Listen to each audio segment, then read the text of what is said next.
Vengala Rao Nagar survey number 45 మొత్తం ఆ Ranganath sir చేసిండు ఇట్లా మా ఇల్లు ఉన్నాయి కూలగొట్టేసిండు. పెళ్లి చేద్దామని ఒక రూమ్ కట్టుకుంటే అందులోకి అడుగు పెట్టక ముందే కూలగొట్టేసిండు. పెళ్లి కూడా ఎత్తిపోయింది.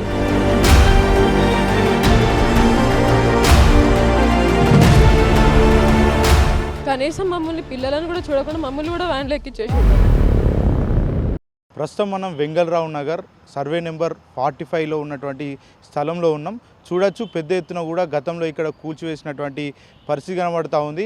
హైడ్రా కూడా అప్పుడు ఇన్వాల్వ్ అయింది. ఇక్కడ ఉన్నటువంటి ఏదైతే నివాసాలన్నీ కూడా కూల్చి ఇక్కడ ఉన్నటువంటి సామాన్లన్నీ కూడా వేరే ప్రాంతానికి తరలించారంటూ కూడా ఇక్కడ ఉన్నటువంటి బాధితులు చెప్తా ఉన్నారు. మరొకసారి కూడా ఇది వివాదాస్పదానికి దారితీసింది. పూర్తి మొత్తంలో కూడా ఇటు పోలీసులు కావచ్చు, హైడ్రా సిబ్బంది కావచ్చు ఇక్కడ చేరుకున్నారు. ఇక్కడ ఉన్నటువంటి ఏదైతే బాధితులంతా కూడా మరోసారి భయాందోళనకు గురవుతూ ఉన్నారు. అసలు ఏం జరుగుతూ ఉంది ఇక్కడ హైడ్రా అధికారులు మళ్ళీ ఎందుకు వచ్చారు, పోలీసులు ఎందుకు వచ్చారు అనే అంశాల గురించి కూడా పూర్తి వివరాలు తెలుసుకునే ప్రయత్నం చేద్దాం. ప్రస్తుతం మనతో పాటు బాధితులు ఉన్నారు. అమ్మ చెప్పండి, ఇంత హడావుడి ఎందుకు నడుస్తూ ఉంది? హైడ్రా అధికారులు ఎందుకు వచ్చారు, పోలీసులు ఎందుకు ఇక్కడికి వచ్చారు? ఇది మేము ఇక్కడ 1971 నుంచి మేము ఇక్కడ ఉన్నాం సార్. 1970 నుంచి మేము ఇక్కడ ఉన్నప్పుడు మాకేంటిదంటే మాకు అప్పట్లో ఇది ఫరాతుల్లా, ఈ ల్యాండ్ ప్రైవేట్ ల్యాండ్, ఇది గవర్నమెంట్ ల్యాండ్ కాదు. ఫరాతుల్లా నవాబు మాకు దానం చేసిండు. మాకు ఉండడానికి పేదలకు గుడిసె వాళ్ళకు ఉండడానికి ఇస్తున్నా అని చెప్పేసి ఆయన కోర్టుకు వెళ్ళిండు. ఎందుకంటే దీని మీద అప్పట్లో కేసులు వేసిండ్రు. వేస్తే ఆయన హైకోర్టు సుప్రీంకోర్టు పోయి గెలుచుకొని వచ్చి మాకు పేపర్స్ ఇచ్చిండు. కానీ 54 మంది ఇక్కడ ఉన్నట్టు 54 మంది పేర్లు దాఖలా చేసి అందులో మా పేర్లు ఉన్నాయి. ఇచ్చేసి మీకు దానపత్రం అని చెప్పి మాకు ఇచ్చేసిండు. ఇచ్చేస్తే మేము దీన్ని రిజిస్ట్రేషన్ చేయించుకుందామని అనుకుంటే గతం నుంచి లోకల్గా ఈ లీడర్స్ ఉన్నారు కదా, పార్టీ లీడర్స్, వీళ్ళు ఏం చేస్తున్నారంటే ఎవరినో ఒక బిల్డర్ని పట్టుకొస్తున్నారు. బిల్డర్ని పట్టుకొచ్చి ఏం చేస్తున్నారంటే ఇంట్లోకెళ్ళి కొందరు భయపెట్టించో భయభ్రాంతులు చేసో ఎట్లా చేసో మళ్ళీ కొంటున్నారో ఏం చేస్తుందో తెలియదు. మేము ఒక 30 మందితో, ఒక 20 మంది మేము ఎవరం సంతకాలు చేయలేదు. ఆ 30 మందితో సంతకాలు చేయించుకున్నారో చేసుకున్నామని అంటున్నారు. కానీ వాళ్ళు ఎక్కడున్నారో మాకు తెలియదు. మళ్ళీ వాళ్ళని భయపెట్టి బెదిరించారో ఏం చేసాం. దీని మీద ల్యాండ్ గ్రాఫర్స్ దీని మీద కబ్జా చేశారు. ల్యాండ్ గ్రాఫ్సర్ కబ్జా చేసి దీన్ని చాలా పెద్ద పెద్ద ఇష్యూలు జరిగినాయి, మర్డర్లు జరిగినాయి, అన్నీ జరిగినాయి, ఏమేమో జరిగినాయి. ఏమి జరిగినా ఈ దాంట్లో మేము ఎస్సీలం 10 మంది ఫ్యామిలీలు అవుతున్నాం. మేము ఇటుకలు ఎప్పుడు ఎక్కడ పోలే. నేను ఇక్కడనే పుట్టినా, మా అమ్మ ఇక్కడే ఉంది, నా తమ్ముళ్ళు ఇక్కడే పుట్టినారు. మా తమ్మునికి పిల్లలు కూడా ఇప్పుడు 25 ఏళ్ళు 30 ఏళ్ళు అయిపోయారు. కాబట్టి మేము అంత ఇక్కడే ఉన్నాము. ఇక్కడే ఉన్నప్పుడు వాళ్ళు ఏంటంటే ల్యాండ్ గ్రాఫర్లు ఏం చేస్తున్నారంటే దీన్ని కబ్జా చేసుకొని ఒక సాహితీ కన్స్ట్రక్షన్ అన్నాడు కబ్జా చేసుకొని కోర్టుకు వెళ్ళి మేము తెచ్చుకున్నా అని చెప్పేసి అసలు రిజిస్ట్రేషన్ లేకుండా లోన్ ఎట్లా తెచ్చుకుందో మాకు తెలియదు. రిజిస్ట్రేషన్ లేదు, లోన్ శాంక్షన్ బ్యాంక్ లోన్ ఇచ్చేసింది. బ్యాంక్ లోన్ ఇచ్చేసి ఏం చేసిందంటే లోన్ ఇచ్చేసి మళ్ళీ తర్వాత లోన్ మీద ఎంక్వైరీ జరిగి అన్నీ ఎక్కడికక్కడ లాకౌట్ చేసి ఏం చేసిరంటే వాడు ఫ్రాడ్ అని తెలియని వాడు జైలు ఉన్నాడు. మళ్ళీ ఆ సాహిత్య కన్స్ట్రక్షన్స్ బిల్డింగ్ ఇక్కడ ఉన్నాయి. మళ్ళీ ఇంకొక ఎవడో దిగుతాడు, ఎవడో ప్రైవేట్ వాడు దిగుతాడు, వాడు పోయి కోర్టుకి వేస్తాడు ఇది జాగా నాదని. మళ్ళీ వాడు ఓడిపోతాడు. ఓడిపోయినా కొద్దికి ప్రతిసారి కోర్టుకు పోయినా కొద్దికి మళ్ళీ లోకల్ పోలీస్ ఎందుకు ఇన్వాల్వ్ అవుతుందో మాకు ఇప్పటిదాకా అర్థం కాలేదు. సివిల్ మ్యాటర్లు పోలీసులు మళ్ళీ వాళ్ళ బిల్డర్ల తరఫు నుంచి వస్తున్నారు. ప్రతిసారి మా దగ్గర పోలీస్ జూల్మే నడుస్తుంది. బిల్డర్ల తరఫు నుంచి పోలీసు వస్తున్నారు, మా తరఫు నుంచి రావట్లేదు. మేము పేదలు పోయి చెప్తే రావట్లేదు. వాళ్ళు ఏం చేస్తున్నారంటే బిల్డర్ల తరఫు నుంచి వస్తున్నారు. వచ్చిన కొద్దికి మళ్ళీ మేము కూడా కంప్లైంట్లు చేసిన కొద్దికి ఏం చేస్తున్నారంటే ఇక్కడ లా అండ్ ఆర్డర్స్ అవుతున్నాయి, వీళ్ళు కొట్లాడుకుంటున్నారు. ఈ బిల్డరు వీళ్ళు కొట్లాడుకుంటున్నారు. ఆ కొట్లాటల్లో మేము పోతున్నాం అన్నట్టు వస్తున్నారు. మమ్మల్ని తీసుకుపోయి లోపల కూర్చునే పెట్టేస్తున్నారు. ఇంకా భయపడి ఏం చేస్తారు, మగ పిల్లలను తీసుకొని పోతే భయపడి మేము రిజిస్ట్రేషన్లో పోవడం మానేసినాం. ఎందుకంటే రిజిస్ట్రేషన్లో పోయినప్పుడల్లా ఈ పంచాయతీలు జరుగుతున్నాయి అని చెప్పేసి మేము కదలకుండా. ఎందుకంటే మమ్మల్ని ఎవరు డిస్టర్బ్ చేస్తలేరు. మా జోలికి అయితే బిల్డర్ వస్తలేడు. ఏ బిల్డర్ కూడా మాకు కంచగట్టి ఇచ్చేసిండు. బిల్డర్ మీరు ఇటు సైడ్ మేము అటు సైడ్ అని. బిల్డరే వచ్చి మాకు కంచె కట్టేసి మీ ఇటు సైడ్ రామన్నారు. రామన్నది మేము ఇటు నుంచి గేట్ పెట్టుకొని మేము ఇక్కడ ఉంటున్నాం, మమ్మల్ని ఎవరు డిస్టర్బ్ చేస్తారు. ఆడికి పోయినప్పుడల్లా మమ్మల్ని డిస్టర్బ్ చేస్తారని మేము పోవట్లేదు. దీని తర్వాత ఏమైపోయిందంటే ఇప్పుడు ఇదంతా జరుగుతున్నది, ఇవన్నీ నడుస్తున్నాయి. కోర్టులు ప్రతి ఒక్కడు ఎవడో కేసు వేస్తున్నాడు. మేము పోతే కూడా మాకు వాటర్ ఉన్నది, మాకు ఆధార్ కార్డులు ఉన్నాయి, మాకు రేషన్ కార్డు ఉన్నది, మాకు కరెంటు కూడా ఉన్నది. ఇప్పుడు ఇదంతా కూడా ప్రైవేట్ ల్యాండ్ కదా, దీంట్లో ఎందుకు హైడ్రా అధికారులు ఇన్వాల్వ్ అవుతా ఉన్నారు? ఏదైనా ప్రభుత్వానికి సంబంధించినటువంటి భూములా, లేకపోతే పక్కనే ఏదైనా నాలాలు గిట్ల ఏమన్నా ఉన్నాయా? ఏం లేదు, నాలా లేదు, ఏం లేదు. మెయిన్ రోడ్డుకు ఉంది. చుట్టుపక్కల సరౌండింగ్లో మీకు ఎక్కడ చూసినా 2-3 కిలోమీటర్గా 10 కిలోమీటర్ల వరకు మీకు ఎక్కడ నాలా లేదు. నాలా స్థలం కాదు ఇది. ఇది వెంగళరావు నగర్ కాలనీ. మా గుడిసెలు ఉన్నాకనే వెంగళరావు నగర్ కాలనీ పడ్డది. ఈ ఎంగళరావున కాలనీ అప్పుడు పడ్డది, మేము ముందున్నాము, తర్వాత వాళ్ళు వచ్చారు. అయినా కానీ ఇప్పుడు ఏంటంటే హైదరాబాద్ ఎందుకు ఇన్వాల్వ్ అయ్యారు హైదరాబాద్కే తెలియాలా. హైదరాబాద్ సడన్గా వచ్చేసి రాత్రి వచ్చి చూసుకొని వెళ్ళిపోయారు, పొద్దున వచ్చారు, మాకు ఎటువంటి నోటీసులు ఇవ్వలేదు. ఉగాది పండుగ రోజు ఇప్పుడు 3 నెలలు అయింది, ఉగాది పండుగ రోజు వచ్చారు, మాకు అప్పటికి గుడిసెలు ఉన్నాయి. మేము ఎప్పుడు కూడా ఒక చెట్టు నాటినా ఒక తడక వేసినా పోలీసు వాళ్ళు దిగుతున్నారు. మీరు ఇలా తడక వేసిరంట, మీరు వేయొద్దు, ఇది కోర్టులో ఉంది అని చెప్తున్నారు వాళ్ళు. మాకు ఎవరు వేసిరు కోర్టులో అంటే మాకు చెప్పరు. ఇది గవర్నమెంట్ ల్యాండ్, గవర్నమెంట్ కోర్టులో ఉంది, మీరు చేయొద్దు, మీరు ఏం వేయొద్దు, గమ్మున ఉండాలా, ఏం వేయొద్దు, ఏం ఒకటి నాటొద్దు, ఒకటి పీకొద్దు అన్నట్టు మమ్మల్ని ఒక చెట్టు కొట్టనియలే, ఒక రేక్ వేయనియలే. మేము అదే గుడిసెలల్లా పిల్లల్ని కనుక్కొని అక్కడే ఉన్నాం, అట్లనే ఉన్నాం. గతంలో హైడ్రా మీద మీరు కోర్టుకు వెళ్ళారు కదా, కోర్టుకు వెళ్ళినప్పుడు కోర్టు కూడా చివాట్లు పెట్టింది హైడ్రాకి సంబంధించినటువంటి అధికారుల మీద. ఆ డబ్బులు కూడా కట్టాలంటూ కూడా వాళ్ళ మీద పనిష్మెంట్ కూడా వేసింది. మళ్ళీ ఎందుకు హైడ్రా అధికారులు ఇక్కడికి వస్తున్నారు? మేము ఇప్పటి వరకు మేము ఏ కోర్టుకు మేము ఎవరి మీద హైడ్రా మీద కానీ గవర్నమెంట్ మీద కానీ మున్సిపాలిటీ మీద మేము ఎటువంటి కేసులు వేయలేదు. మేము ఎస్సీలము, మేము వేయకుండా మేమేం చేసినట్టే ఎస్సీ కమిషన్కి అప్రోచ్ అయినాం. మాకు ఇట్లా ఇబ్బంది అవుతుందని ఎస్సీ కమిషన్కి మేము లాస్ట్ ఇయర్ అప్రోచ్ అయినాం. ఎస్సీ కమిషన్లో మాకు కమిషన్ కూర్చుండబెట్టారు. కమిషన్ కూర్చుండబెడితే కమిషన్కు కలెక్టర్, సిపి, ఆర్డీఓ వీళ్ళందరూ వచ్చారు. వీళ్ళందరికీ డైరెక్షన్స్ ఇచ్చారు.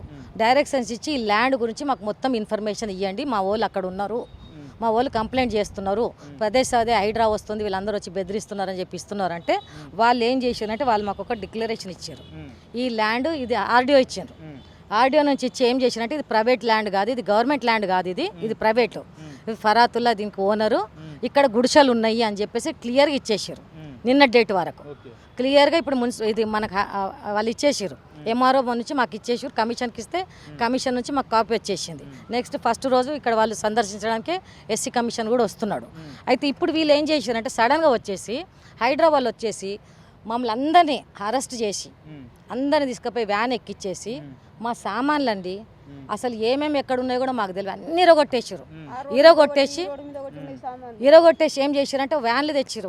వాళ్ళు వ్యాన్లు తెచ్చి రాత్రి 1 గంట 2 గంటల వరకు కూడా మా సామాన్లు, నైట్ వీడియోస్ కూడా మీకు చూపిస్తాం మేము, సామాన్లన్నీ తీసుకపోయి అక్కడ మున్సిపాలిటీ చెత్త కుండీలు వేసేసారు. తీసుకపోయి ఆ మున్సిపాలిటీ చెత్త కుండీలో మేము వారం రోజులు 10 రోజులు ఆడనే ఉన్నాం. ఆ చెత్తలనే చెత్త వ్యాన్లు పెట్టిరు కదా, అక్కడే వండుకొని తిని అవన్నీ వీడియోస్ మేము తీసినాం. అప్పుడు నవీన్ యాదవ్ వచ్చిండు. నవీన్ యాదవ్ వచ్చి ఏం చేసినట్టు ఆయన సొంత బండ్లు తెచ్చి ఆయన వ్యాన్లో డీసీఎం వ్యాన్ తెచ్చి తీసుకపోయి ఏం చేసినట్టు నవీన్ యాదవ్ ఇక్కడ కమిటీ హాల్ ఒకటి సగం కన్స్ట్రక్షన్ అయింది, అందులో తీసుకుపోయి పెట్టి మీరు తర్వాత ఏదైనా చూసుకోండి అక్కడ పెట్టి ఆయన 2-3 రోజులు మాకు ఉగాది పండుగ 3 రోజుల తర్వాత 3 నెలలు అయిపోయింది. 18 తారీఖు ఉగాది పండుగ రోజు వచ్చి ఇరగొట్టేసిపోయారు. అయితే అప్పటి నుంచి మేము 3 నెలల నుంచి ఓపెన్లు ఉంటున్నాం. 3 నెలల నుంచి ఏం లేదు, కరెంట్ లేదు, ఓపెన్లు ఉన్నాం. ఆడపిల్లలు వయసు పిల్లల్ని పెట్టుకొని ఏమన్నా జరిగితే అయితే అట్లా తప్ప మీకు వేరే దగ్గర జాగాలు భూములు ఇండ్లు ఏం లేవా? మీరు చూసుకోండి, మా పేర్ల మీద ఎక్కడన్నా ల్యాండ్ ఉంది, ఇంచి ల్యాండ్ కూడా ఇప్పుడు ఈ కాంచన పేరు మీద కానీ ఈమె పేరు మీద ఎక్కడన్నా ఉంది అని మీరు తీస్తే మేము తల ఉంచడానికి సిద్ధంగా ఉన్నాం. మాకు ఇది ఉంది కాబట్టి మేము ఎక్కడ కొనుక్కోలేం. మాకు ఇది ఉంది కదా, ఇంత సిటీలో ఉన్నాక మేము అంతా కూలీలు కష్టాలు చేసుకుంటామండి. ల్యాండ్లు భూములు కొనుక్కునే అంత పరిస్థితులు మాకు లేవు. ఎందుకంటే మేము పేదవర్గం నుంచి బతకడానికి వచ్చి ఇక్కడ సెటిల్ అయిపోయిన వాళ్ళము. కాబట్టి ఇప్పుడు ఏమైపోయిందంటే ఎప్పుడు మా పూర్వీకులు, మా తాత ఇక్కడ పుట్టిండు, మా నాయన ఇక్కడ పుట్టిండు, మేము ఇక్కడ పుట్టి మా పిల్లలు ఇక్కడ పుట్టారు. మేము ఎక్కడో వలస కరీంనగర్ నుంచి ఎప్పుడో వచ్చినామంట. అది అక్కడ మాకేం లేదు, మాకు కూడా ఐడియా లేదు అంటారు, విన్నాము, మాకు అక్కడ ఏం లేదు, ఇక్కడే మాకు అక్కడ ఏం లేదు. 10 కుటుంబాలకు సంబంధించినటువంటి వ్యక్తులంతా కూడా ఎట్లా ఏం చేస్తున్నారు, వాళ్ళ వృత్తి ఏంటిది? ఇగో ఇళ్ళల్లో పని చేస్తారు, ఇగో డ్రైవర్ వీడు కూలి పని చేస్తాడు, వీడు డ్రైవర్ పని చేస్తాడు. మేమందరము మామూలుగా నేనేమో స్ట్రీట్ వెండర్ లైసెన్స్ ఉంది, నేను పాల బూతు నడిపిస్తా. ఇట్లా మేమందరం మా పని మాకు నెలకు సంపాదించినట్టే మాకు ఇల్లు కట్టుకునే అంత కూడా మా దగ్గర సంపాదనం లేదు. మేము నిజమేంటిదంటే తిని బతకడానికి తప్ప మాకు ఇండ్లు కట్టుకోవడానికి కూడా సంపాదనం లేదు, మాకు లేదు. ఇక మా పిల్లలు కొంచెం చదువుకొని వాళ్ళు బయటికి వెళ్ళిపోయారు కాబట్టి వాళ్ళు చూసుకుంటారు కాబట్టి పిల్లలు ఏదో చేసుకుంటారు, కానీ మాకైతే ఏం లేదు. రేపు పిల్లలకు పెళ్ళి అయిపోతే వాళ్ళు చూసుకుంటారు, మమ్మల్ని ఎవరు చూస్తారు? మా పరిస్థితి ఏంటిది? దానికోసం అని చెప్పేసి, ఎందుకంటే మాకు ఉన్నది కూడా బీకేసుకుంటే మేము కొనలేము. ఇప్పుడున్న తరంలో మేము కొనగలుగుతామా? గురించి స్థానిక ఎమ్మెల్యే నవీన్ కుమార్ యాదవ్ నేను కలిసే ప్రయత్నం చేసిరా, కలిసినప్పుడు ఆయన ఏం చెప్పారు మీతో? కలిసినప్పుడు ఆయన అయితే అనుకూలంగానే స్పందించిండు. ఆయన ఏమి చేయలే, ఆయన తీసుకుపోయి అక్కడ పెట్టిండు కూడా కదా, పెట్టిండు కలిసిండ్రు కానీ మేము ఎస్సీ కమిషన్లో ఉన్నాం కాబట్టి మేము ఎవరిని రీచ్ అవ్వలేదు, ఎవరిని కల ఎందుకంటే ఎస్సీ కమిషన్కి ఒక దగ్గర ఇక్కడ ఒక దగ్గర అక్కడ ఒక దగ్గర ఇన్ఫర్మేషన్ ఇచ్చారు ఎస్సీ కమిషన్ కి, ఎందుకంటే మళ్ళీ అధికారులు హైడ్రా అధికారులు మరోపక్క పోలీసులు వచ్చారు హడావిడి జరుగుతుందని అని చెప్పారు. ఎస్సీ కమిషన్కి మొత్తం పేపర్స్ ఇచ్చేసినాం. 1వ తేదీ వాళ్ళు ఇక్కడికి సందర్శించడానికి ఎస్సీ కమిషనర్ వస్తున్నాడు. కమిషనర్ 1వ తేదీ డేట్ ఇచ్చేసిండు. ఆయన మాకు లిఖితపూర్వక ఇచ్చి ఆయన 1వ తేదీ ఆయన వస్తున్నాడు. ఆ వచ్చే లోపల మేము మా ల్యాండ్కి మేము వస్తామని వచ్చేసినాం. ఇప్పుడు హైడ్రాక్ వాళ్ళకి ఏమైందంటే హైడ్రా కమిషనర్ మీద కేసు ఫైల్ అయింది. ఈ ల్యాండ్ అయినది కాదు అని చెప్పేసి ప్రైవేట్ది కోర్టు కూడా తీర్పిచ్చింది ఏంటంటే ఫరాతుల్లది నీది కాదు, నువ్వు ఏ విధంగా దీని మీదకి పోయినావు వివరణ ఇయ్యి అని చెప్పి 50,000 రూపాయలు ఆయనకు జుర్మానా కూడా వేశారు. జుర్మానా వేసేసినాక ఆయన రాకూడదు కానీ ఇప్పుడు మేము స్టార్ట్ చేస్తే మళ్ళీ వచ్చిండు ఆయన. వచ్చి ఇప్పుడు నాతో ఫోన్లో మాట్లాడేమంటే కంచె ఎవరు వేసిరమ్మా అంటాడు. అంటే ఆ కంచె మీరు హైదరాబాద్ వేసిరంటే మళ్ళీ హైదరాబాద్ వేసినాక నువ్వు హైదరాబాద్ పర్మిషన్ లేకుండా లోపలికి ఎట్లా పోయినా అంటే నేనేం చెప్పిన సార్ కంచె మీకు పర్మిషన్ లేదు, మీది కాదు, మీరు ఇల్లీగల్గా వేసిరు అనేది కోర్టులో ప్రూవ్ అయిపోయింది. నాకు రైట్స్ ఎందుకున్నదంటే నాకు ఫరాతుల్లో ఇచ్చిన పేపర్లో నా పేరు ఉంది కాబట్టి నాకు ఈ ల్యాండ్ మీద నాకు రైట్స్ ఉన్నాయి కాబట్టి నా రైట్స్ నేను యూజ్ చేస్తూ ఉపయోగించుకుంటున్నా. నా రైట్స్ మీరు కాలదొక్కలేరు, మీకు రైట్ లేదు అనేది ప్రూవ్ అయిపోయింది. కానీ నాకు రైట్ ఉన్నప్పుడు మీరు నన్ను ఆపలేరు, నా జాగాలో నేను ఉంటా. రేపు ఫరాతుల్లా మాకు దానం చేసింది కాబట్టి ఆయన పోయి అడుకుంటాము. వాళ్ళ మనుషులు వస్తే వాళ్ళ మనుషులు లేరని మాకు తెలుసు. ఒకవేళ వస్తే మేము వాళ్ళ మనుషులు వస్తే వాళ్ళ మనుషుల దగ్గర అడుకుంటానికి కోర్టు తీర్పు చెప్పేసింది కదా. ఫరాతుల్లను మేము ఎందుకంటే మాకు దానం ఇచ్చిన గుంజుకోడు కదా, మాకు ఎప్పుడు కాదు 70 ఏళ్ళ. రంగనాథ్ మాట్లాడుతూ నివాసంలో ఉన్నటువంటి ఇండ్లను అసలే మేము ముట్టుకోం, వాటిని కూల్చేయం, కేవలం నిర్మాణం దశలో ఉన్నటువంటి ఇండ్లను మాత్రమే కూలుస్తామని చెప్పారు. ఇక్కడ ఇవన్నీ కూడా నిర్మాణ దశలో ఉన్నాయా లేకపోతే మీరంతా కూడా ఇండ్లు కట్టుకొని ఉంటున్నారా? మేము ఇల్లు కట్టుకొని ఉన్నాయి కూల్చేసాం కదా, ఇండ్లు కట్టుకున్నాయి కూల్చేసి మాకు కరెంట్ ఉన్నది, కేబుల్ కనెక్షన్ ఉంది, మాకు ఆధార్ కార్డులు ఉన్నాయి, నల్లలు ఉన్నాయి. ఇన్ని ఉన్నాక మేము ఇక్కడ లేమని ఎట్లా? ఆయన ఏం చేస్తున్నాడంటే ఒక జిమ్మి కాడుతున్నాడు. ఏంటిదంటే ఎక్కడ కూడా మేము ఇవాళ రావడానికి రీజన్ అదే, మేము ఈ ల్యాండ్ మీదకి వచ్చి ఉండాలని ఎందుకు డిసైడ్ అయినామంటే ఎక్కడ కూడా ఏం చూపిస్తున్నారు వాళ్ళంటే వాళ్ళు ఒక తెలివిగా ఏమని చెప్తున్నారంటే బౌండరీ కట్టుకున్నారు, ఖాళీ జాగాల బౌండరీ కట్టుకున్నారని చెప్తున్నాడు. ఈడ ఇండ్లు ఇరగొట్టినా ఎక్కడ చెప్తాడు? మా దగ్గర వీడియోస్ ఉన్నాయి, ఆ రోజు మీడియా వచ్చిన కవరేజ్ ఉంది, పేపర్లో వచ్చినవి ఉన్నాయి, మా దగ్గర అన్ని ఎవిడెన్స్ ఉన్నాయి. మేము ఇక్కడ ఉన్నాగా మా సామాన్లు కూడా వాళ్ళు నింపుకొని పోయిన ఎవిడెన్స్లు ఉన్నాయి, తీసుకుపోయి ఆడ పడేసిన ఎవిడెన్స్లు కూడా ఉన్నాయి. వాళ్ళ హైడ్రా బండ్లే వచ్చినాయి, హైడ్రా మనుషులే దిగినరు. హైడ్రా మనిషి 100 మంది అండి, ఒక్కరిద్దరు కాదు. మమ్మల్ని పట్టుకపోయిన వీడియోలు ఉన్నాయి, మమ్మల్ని పోలీస్ వ్యాన్ ఎక్కించిన వీడియోలు ఉన్నాయి. మీకు ఇంకొకటి చెప్పిన మీడియాను కూడా ఒక్క మీడియాను కవర్ చేయకుండా మీడియాను మొత్తం పోలీస్ వ్యాన్లు ఎక్కించారు. మీడియా కెమెరాలు గుంజుకున్నారు. ఆ రోజు ఒక్క మీడియాను కూడా కవరేజ్ చేయనీయలే, అయినా కానీ 2-3 చేసారు. మేము బిల్డింగ్లకి తీసుకోవడానికి రంగనాథ్కు ఏం అవసరం ఉంటుంది? ఆయనకి ఏం అవసరం ఇదంతా చేయడానికి? ఆయన ఎందుకు మీ మీద కక్ష కట్టినట్టు వివరిస్తారు? ఏం కక్ష లేదు ఆయనకు, కాకపోతే ఈ జాగా కావాలి కాబట్టి రంగనాథన్ ఏ రాజకీయ నాయకుడికో లేకపోతే ఏదో బిల్డర్కో కొంగు కాస్తున్నాడు కాబట్టి ఆయన వాళ్ళకి సపోర్ట్ చేస్తున్నాడు. రంగనాథన్ 100% తప్పు. ఇది ఇది హైడ్రాలో రాలేదు. ఆయన మాకు నోటీసులు ఇవ్వాలా, మాకు మీటింగ్ చెయ్యాలా, మమ్మల్ని కూర్చోబెట్టి మాట్లాడాలి. ఏం మాట్లాడకుండా ఆయన ఏమనుకుంటా నన్ను ఎవరు ఆపలేరు, నేను హీరోను అని కొట్టి పడేసిండి. ఇవాళ కోర్టు చెప్పు దెబ్బ కొట్టింది. ఆయన కొట్టిందా? కోర్టు ఇలా చూపించిందా? నువ్వు చేసిన తప్పు ఇలా నీకు చూపించిందా లేదా? ఇది నీ ల్యాండ్ కాదని డిక్లేర్ అయినాక కూడా ఆయన ఇప్పుడు కూడా దబాయిస్తున్నాడు. ఏంటంటే మీరు ఆ ల్యాండ్లోకి పోయే ముందు నా ఆఫీస్కి రండి అన్నాడు. నేను ఆఫీస్కి రాను, మేము మీడియా వస్తుంది, మీడియాతో మాట్లాడతాము, అయినా మీకు ఒక అప్లికేషన్ అయితే మీకు ఇస్తాము మా ల్యాండ్లకు. మేము మా ల్యాండ్లోకి వెళ్ళి ఇప్పుడు మమ్మల్ని ఎవరు తీసినా మేము ఈ ల్యాండ్లోకి వెళ్ళి జరగం. ఇప్పుడు ప్రభుత్వం ఒక పక్క చెప్తా ఉంది 1 కోటి మంది మహిళలను కోటీశ్వరాలను చేస్తామని చెప్తా ఉంది, మరోపక్క ఇక్కడ ఉన్నటువంటి మహిళలందరినీ కూడా రోడ్డు మీద పడేసింది ఇల్లు లేకుండా. బిచ్చపోలం చేస్తున్నాం మమ్మల్ని. లాస్ట్కి వస్తే మేము ఇప్పుడు మాకు మెంటల్ పీస్ లేకుండా అయిపోయింది. మేము పొద్దున్న లేస్తే దోమలు కుట్టుకుంటా అవి కుట్టుకుంటా మేము పొద్దున్న లేచి పనులకు పోయి వచ్చే వరకు మా సామాన్లు ఎవరు ఎత్తుకపోతారో తెలియదు, మా పిల్లల్ని ఎవరేం చేస్తారో తెలియదు. రోడ్డు మీద సామాన్లు పెట్టుకొని రోడ్డు మీద వండుకొని తిని ఆ గాలికి దీనికి వర్షానికి మాకు ఇండ్లు కూడా లేవు. తడిచిపోయి రాత్రి అందరం తడిచిపోయి కూర్చున్నాం. అంతా ఇచ్చేసి మమ్మల్ని రోడ్డు మీద పడిచేసి మమ్మల్ని కోటేశ్వరం చేసినట్టు అది సాధ్యమా? అవుతుందా చెప్పండి? ఓకే, మీరు చెప్పండి అమ్మ, ఎన్ని సంవత్సరాల నుంచి ఇక్కడ ఉంటున్నారు మీరు? మా అత్త మామల కాడికి వెళ్ళి ఉంటున్నాం సార్. ఎన్ని సంవత్సరాలు? 100 నా పెళ్ళి అయితే 40 సంవత్సరాల పైన అయింది. అంతకు మా అత్త మామ అంతకుముందు ఎప్పుడున్నారో మాకు తెలియదు. ఒక బావ 80 ఏళ్ళకు చనిపోయిండు, ఒక బావ ఇప్పుడు 75 ఏళ్ళు ఉన్నాడు, ఒక బావ 70 ఏళ్ళు ఉండు, మా ఆయన 60 ఏళ్ళు ఉండు, నా మరిది 55 ఏళ్ళు ఉన్నాడు. అప్పుడు సందర్భం మా పిల్లలు పెళ్ళిళ్ళకి వచ్చారు సార్. పెళ్ళిళ్ళు చేద్దామని ఒక రూమ్ కట్టుకుంటే అందులోకి అడుగు పెట్టక ముందే కూలగొట్టేసిండు. పెళ్ళి కూడా ఎత్తిపోయింది, ఇల్లు కూలిపోయింది, కాలు మొక్కితే కూడా ఇల్లు లేదు. మమ్మల్ని చంపి ఇండ్లు తీసుకోర్రి అంటే చచ్చిపోర్రి అన్నారు. కానీ ఇంకేమన్నా సార్ వాళ్ళు నేను బేహోష్ అయిపోయినా, బాబు పేపర్ చూడండి పోలీసు వాళ్ళు ఎందుకు పోలీసులకి ఏమో పేపర్ చూడు సార్ మా ఇంట్లో పేపర్ చూడండి అంటే ఏం పేపర్లు బే అని పేపర్లు గుంజుకొని పోతే ఇయ్యకుంటే 10 మంది ఎగబడి నా కొడుకుని కొట్టేసరికి నేను బేవోస్ అయిపడిపోయినా సార్. నన్ను తీసుకుపోయి గోల్కొండ పోలీస్ స్టేషన్లో పెట్టిర్రు. ఇదంతా వేసిందాక నువ్వు రావద్దంటారు పోలీసులు. నన్ను నా తోటి కూడా ఇంకోగామని 5 మందిని తీసుకుపోయి ఆడవాళ్ళని తీసుకుపోయి రాత్రి 1 గంటకు వదిలేరు. 1 గంటకు వదిలి తిండి లేదు, పాస్కో అయితే అందుకు లేదు, మాకేం లేదు, అట్లాగే ఉన్నాం. రాత్రి 1 గంటకు మాకు మేము ఆడవాళ్ళం మాకేం రాదా ఇంకెంతసేపు ఉంచుకుంటారంటే సిఐ ఫోన్ చేసిండ్రు మాధునగర్ సిఐకి.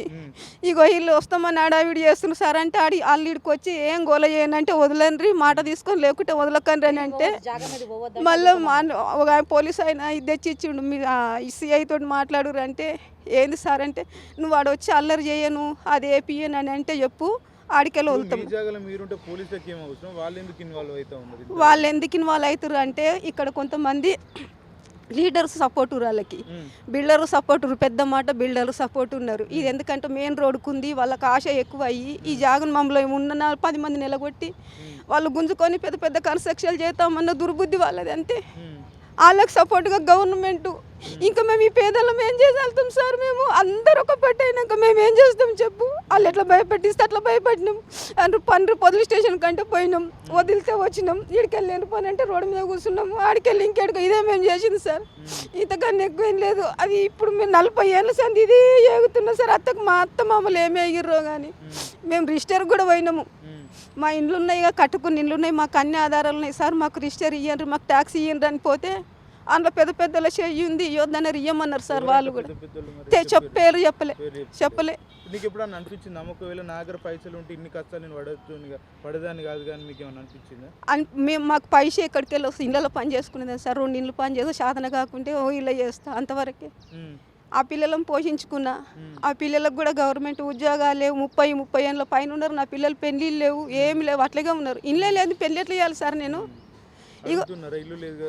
అన్నాడు పెళ్ళిళ్ళు చేయంటే ఈ గుడిసెలా ఇదే ఎవడొచ్చి చేసుకుంటాడు, వచ్చిన వాళ్ళు ఎక్కరిస్తారు. మాకు పెళ్ళిళ్ళు లేకున్నా సరే కానీ మేము ఈ బతకలేమన్నారు వాళ్ళు కూడా. అట్లానే ఊకున్నాం సార్ మేము. ఇగో ప్రభుత్వం ఇందిరమ్మ ఇల్లు కట్టిస్తామని చెప్తుంది, ఇల్లు లేని వాళ్ళకి పేదలకు కట్టిస్తామని చెప్తా ఉంది. ఉన్న గుడిసెలను కూడా కూలగొట్టి వేరే ప్రాంతాన్ని తరలిచ్చారు. మీరంతా కూడా రాత్రి వర్షంలో ఉన్నామని చెప్తా ఉన్నారు. ఏం చెప్పదలుచుకున్నారు ప్రభుత్వానికి? ప్రభుత్వానికి ఏం చెప్తున్నారు, దయచేసి మేమున్న ఈ స్థలం మాకు ఇచ్చి మా నివాసాలు కట్టిస్తే వాళ్ళే దేవుళ్ళని మొక్కుతాం. ఇన్నాళ్ళ సంది మమ్మల్ని తిప్పలు పెట్టిర్రు.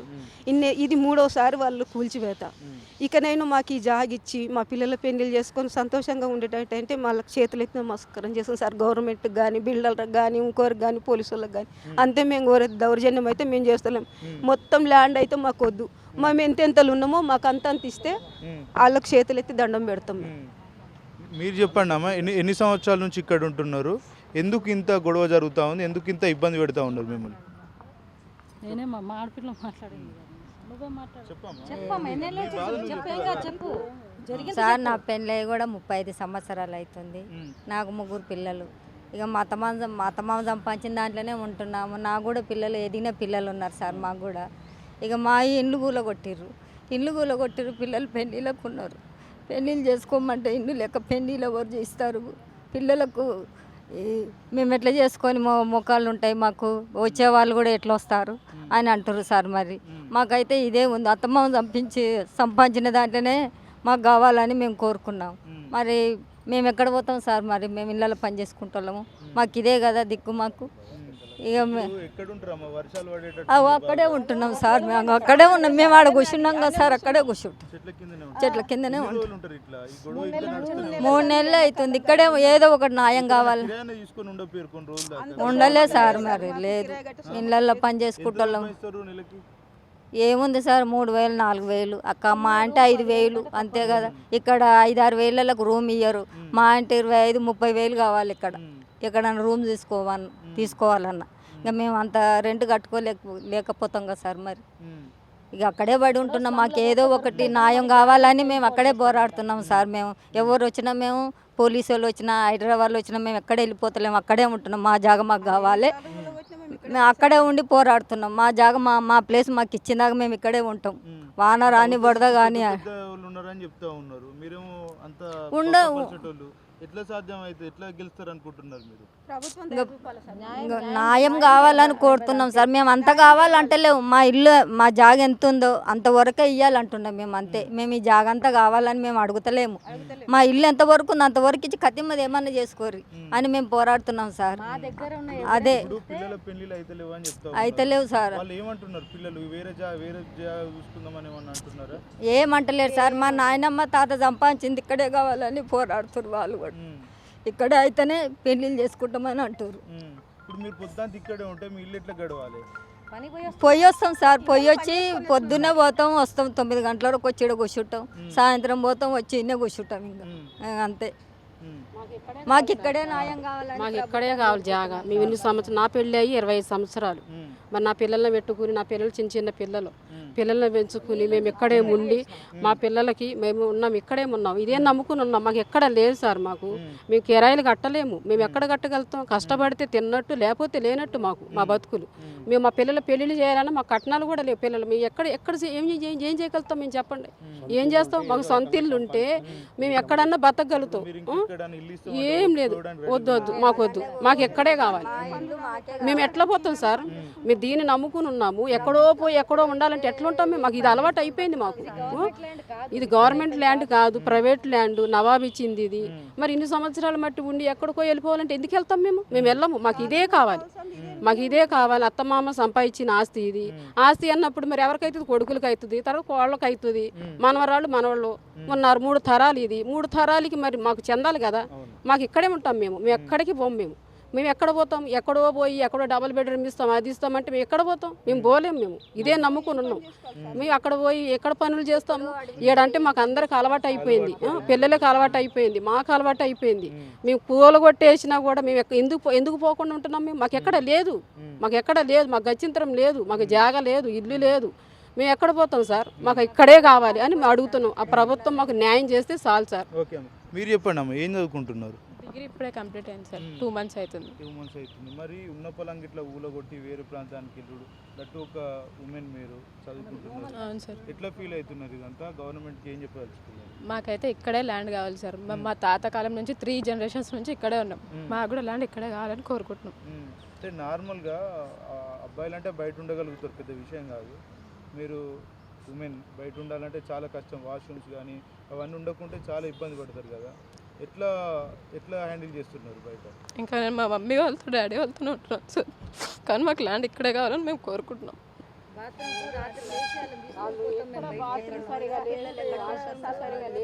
అంటే చిన్నప్పటి నుంచి ప్లేస్ అంటే కొద్ది ఎమోషన్స్ ఉంటాయి, పేరెంట్స్ తాతల నుంచి వచ్చింది కాబట్టి డెఫినెట్లీ మొత్తం దోమలు గారి ఇట్లా అవుతుంది సార్. ఒక గాలి లేదు అక్కడ, అట్లా అయిపోయింది.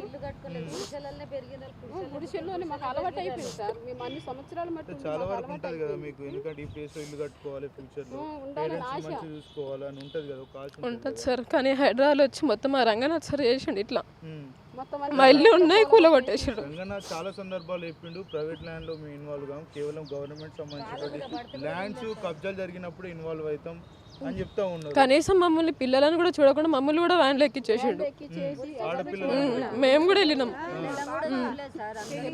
అంటే గవర్నమెంట్ ఏం చెప్తా ఉందంటే ప్రజాపాలన అని చెప్తా ఉంది.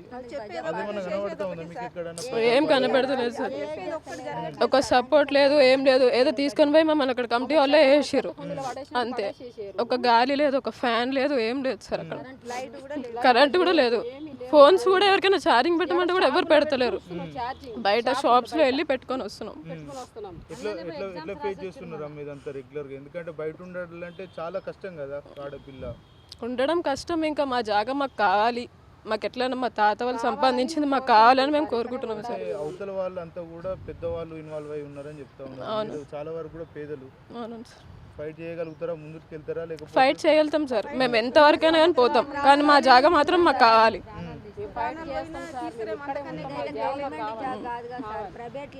కనీసం మేమేమైనా ఎవరిదైనా కబ్జా చేసుకొని ఉంటున్నామంటే ఉండట్లేం. మా జాగా మేము న్యాయంగా ఉన్నాం.